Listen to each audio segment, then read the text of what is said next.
Good afternoon, good morning. It depends on which country you're located. Are you in Dubai, or are you in Kazakhstan, or are you in Europe?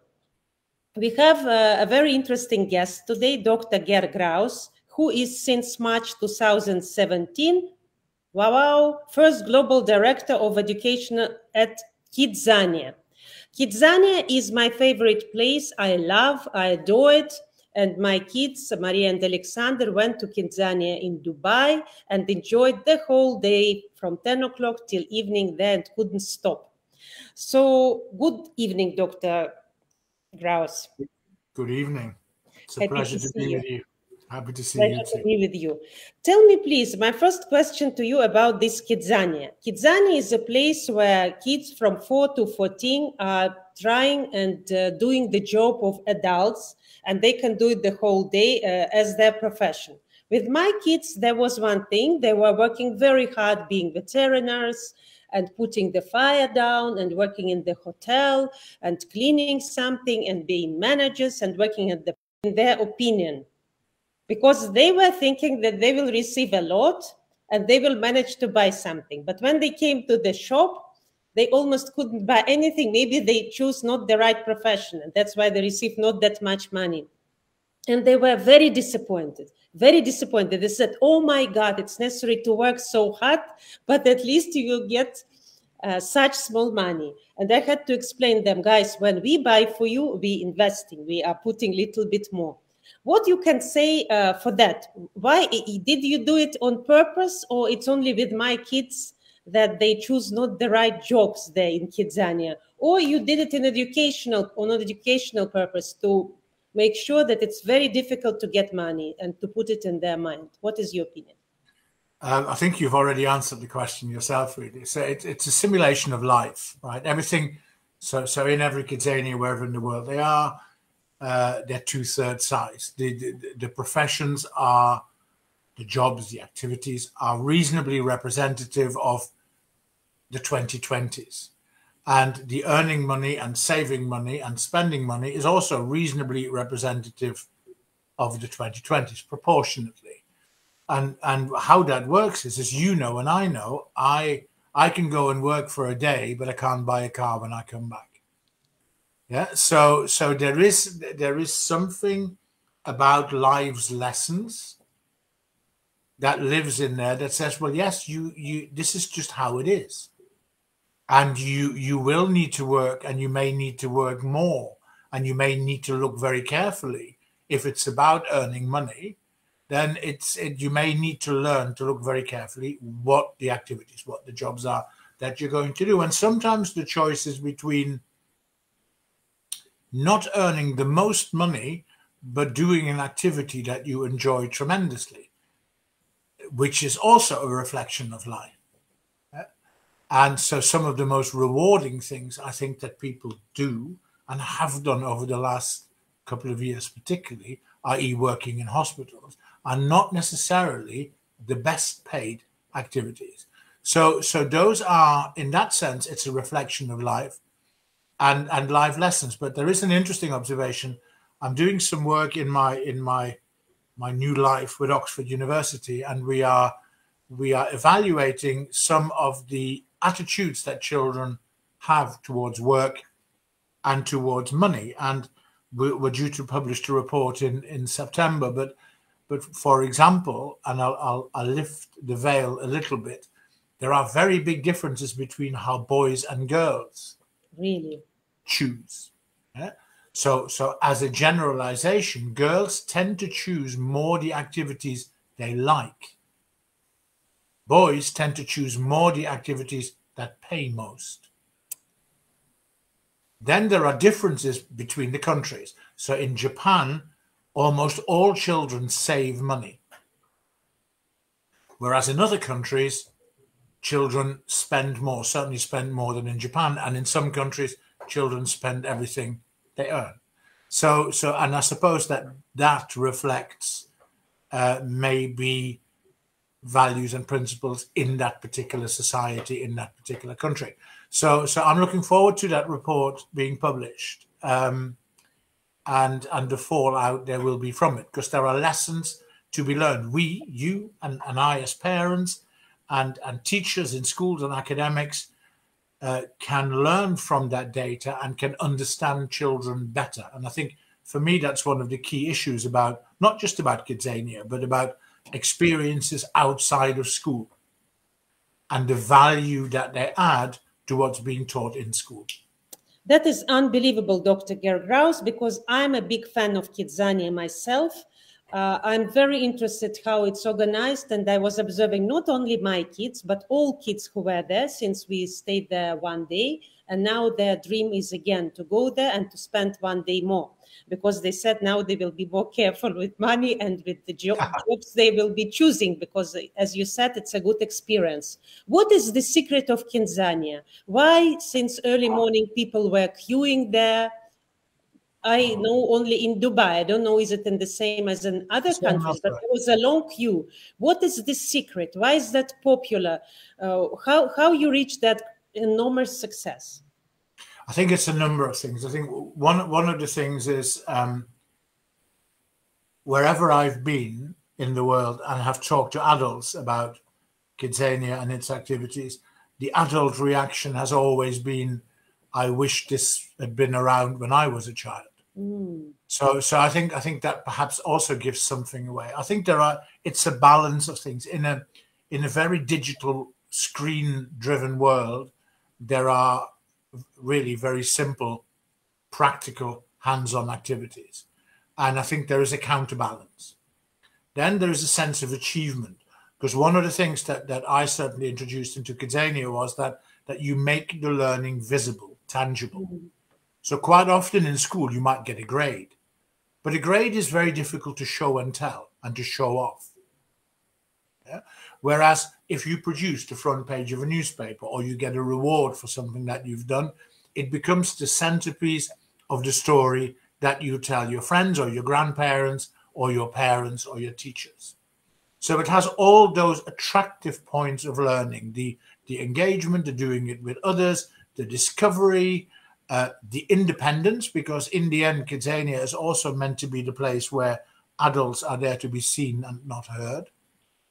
And you combine all those factors and you begin to see why that kind of learning is attractive. And actually, and I keep going back to this, Kidzania is an example of out-of-school hours learning. So if you ask your children, would you rather learn about animals from a textbook or would you rather go to the zoo? I think the answer very likely is, I'd like to go to the zoo. If you talk to your children, would you like to learn about cars in a classroom from a textbook, or would you like to go to the Formula One in Abu Dhabi? Then I think the answer will probably be, give me the experience. And I think so. One of the attractions is it is about experience-based learning. All these things that I've been taught at school and sometimes don't understand why I'm being taught them at school, many of those things make sense when we are in the real world, whatever that real world then looks like, and we can hands-on try these things. And finally, I think there is an attraction about those kind of activities, including Kidzania, which is, it's okay to get it wrong. And then you can try again. And if you think about it, in our schooling system, that doesn't happen very often, does it? Because if you get it wrong, you get told off or you get marks deducted. So that is a level also of independence that the child can experience. It's okay that From I don't which like age, Doctor, in your opinion, the child should feel independence? From the age of 4, 5, 6, 10? From which age he should have the feeling of independence? From the second they're born, really, if that's possible. Really? Because it's about, and actually, you know, when children are very little, we are quite good at giving them independence. We let them play. Yeah, sometimes we play with them, but we encourage them to play on their own and to play with other children. And then as they get older, and the minute they go to school, we take those elements of independence and creativity away because we format the child. We teach them all the same in a class, the same topic by the teacher. And I have a great deal of admiration for teachers, incidentally, because I think they do that quite brilliantly. They make potentially very boring things magical. And I think that's just such an art form. But these are heroic people. I agree with you, because to stay 6 hours with 30 kids and being positive and smile and even create something. How can you even create something if you are that tired because of these voices and questions? They're heroes. There is a very interesting thought, and I use this quite a lot in my speeches. That if you are a teacher, this is just for teachers, right? This bit. If you are a teacher, just think about this. At some point, in 50 years' time, some child will mention your name. Right? There aren't many people in whatever job they do that can actually say this. I can guarantee, I sit here quite often and talk about my German teacher by name, who taught me 50 years ago. And I am who I am in part because of him. So I think the magic of good teaching is brilliant. But the system means that we take creativity and independence and innovation away from the child as they go through the school, because the system turns them into little robots if we're not very careful. This is a very interesting thing, and this is my aim, to make my kids independent, strong, happy, and to make them enjoy life and to be positive and to bring something to society as well, so that they can feel needed, they can feel that they're important to this world. Yeah. The question is, in the age of digital age, when the kids are from the age of 6 are asking me of iPhone, and I told them I will buy this iPhone for you when you are age 10. They are very angry with me because in school, except of my kids, everybody has iPhone. And for me now, it's very difficult to resist, because I have to resist 4 more years. I don't know how many days or months I will be able. What you will recommend me, doctor, to do? What should I do? It's an interesting thing. Our relationship with technology is I think very strange. I mean, my recommendation would be buy them the iPhone. Oh my God! Really? Yes. Why? Well, why not? Okay, I buy. And what I should do with this? How I will? I think that there comes the issue, right? So the issue is the technology is never at fault. It is how we deal with the technology that's at fault. So people say, well, I had this, I'll give you an example of an interview I did with parents in Moscow about 2 or 3 years ago.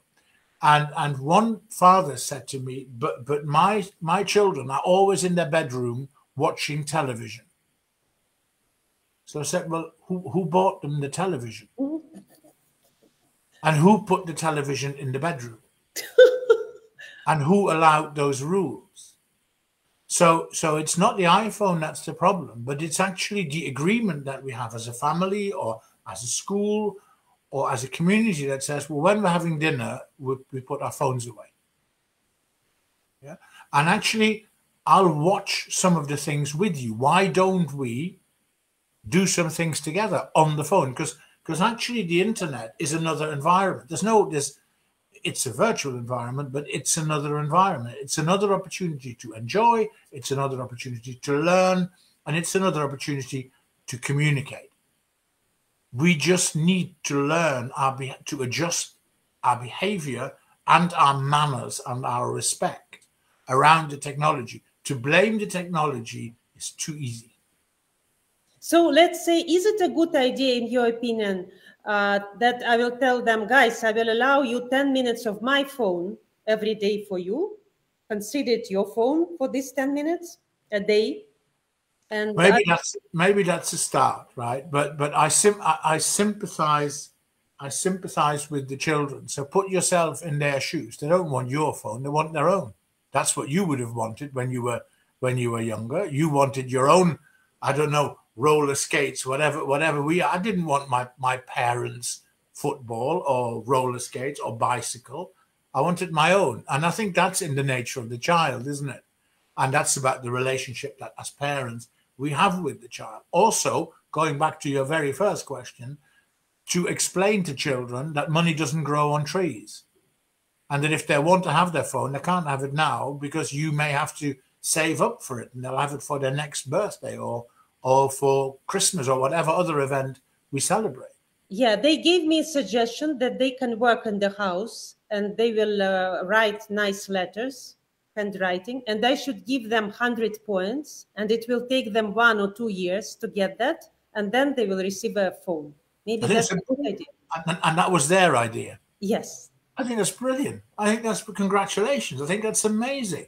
So I don't blame me in 2 years' time if this goes wrong.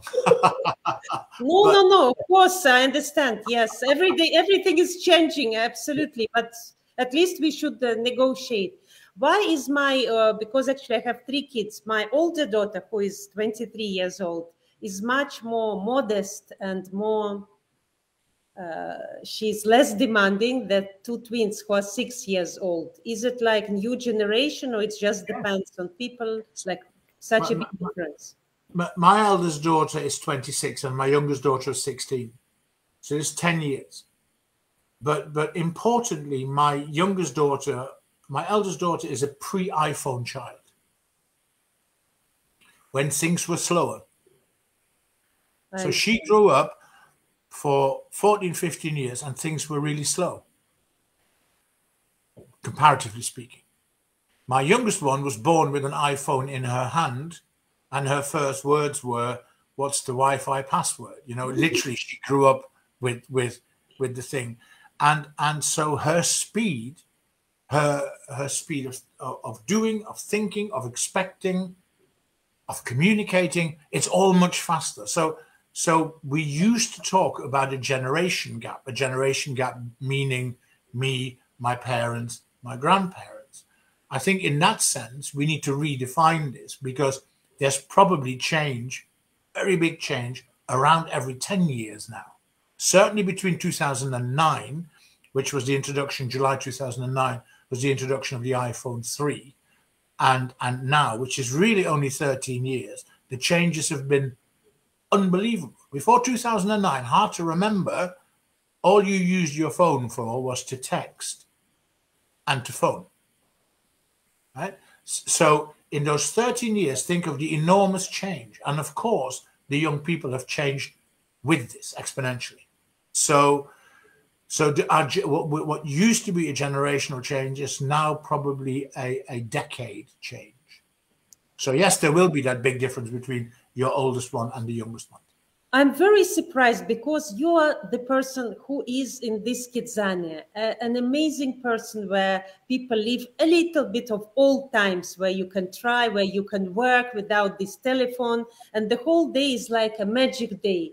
And in my opinion, you should be strongly against phones, in my opinion, because you should say, oh, that's so great to be in Kidzania and try this. But you are trying to merge these bridges. You are trying to bring them together. You don't want to say, Olga, don't use it at all. No, you said, because that's denying reality. I mean, I may have a view on that children are on screens too much or whatever else. But in the end, what will not happen is they will not go away.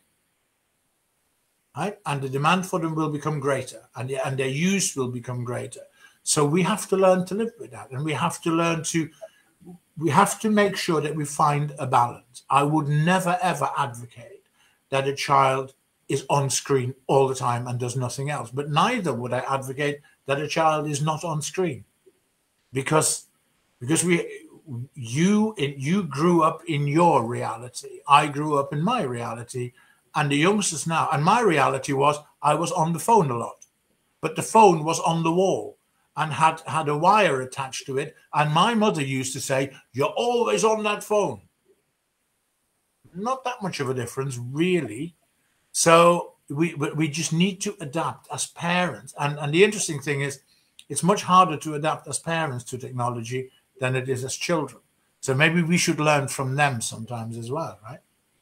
So you are, Dr. Ger Graus, you are trying to be very positive. You try to be very adaptive. You try to adapt this new time and to combine these times together. You don't think that we will lose values, friendship, love, connection. You think we will manage to blend these two together, isn't Yeah, it? I do. And I think there's no point in being negative because life's too short to be negative. But think of the brilliance of those phones. Think of all those people who for the last 2 years were lonely and they were able to FaceTime. When I was on business in Istanbul 3 weeks ago, I was on a boat on the Bosphorus and I FaceTimed my daughter saying, guess where I am? So think of the positivity of the experiences that we now can share that were totally impossible 13 years ago. And think about how much more we should use it. I would say every old people's home should have an iPad for every old person in the old people's home. And all the old people should be taught how to FaceTime so that they can talk to their grandchildren and their children on a daily basis and see them. We haven't even started to look at all the good things. We're just playing at the moment. So I think, yeah, so there's much to be positive about. Wonderful. Bravo. You are very, very young in your mind and in what you are saying. And I really love that. And my final question to you, how to be as a parent a good example to your child? How to be like, yes, how to be example to them? Like, for example, my parents are the best example for me. My grandparents are the best example for me. For me, thanks God, still I'm a good example for my kids. But I am afraid maybe I will not be good enough to be example for them in future. Not always. I think one of the things that we must remember is there is no book, right? There is no rule book. Every single parent in the world, every time, we make it up as we go along. We have to make judgments because we encounter constantly new situations. The technology, for example, do I get them a phone? Do I not get them a phone? Something your parents or my parents did not have to contend with. But I think, my advice to parents would be keep it simple. Do your best. Hang on to your beliefs. And I think probably most importantly, a quote from my favorite book, The Little Prince. And the quote is, all grown-ups were once children, but only few of them remember it. So all these people who put up no ball games here signs, they clearly have forgotten that they were children once. And I think the biggest sin we can commit as adults is to forget that we too were once children. And that is probably the best advice. Read The Little Prince is the best advice I can give you.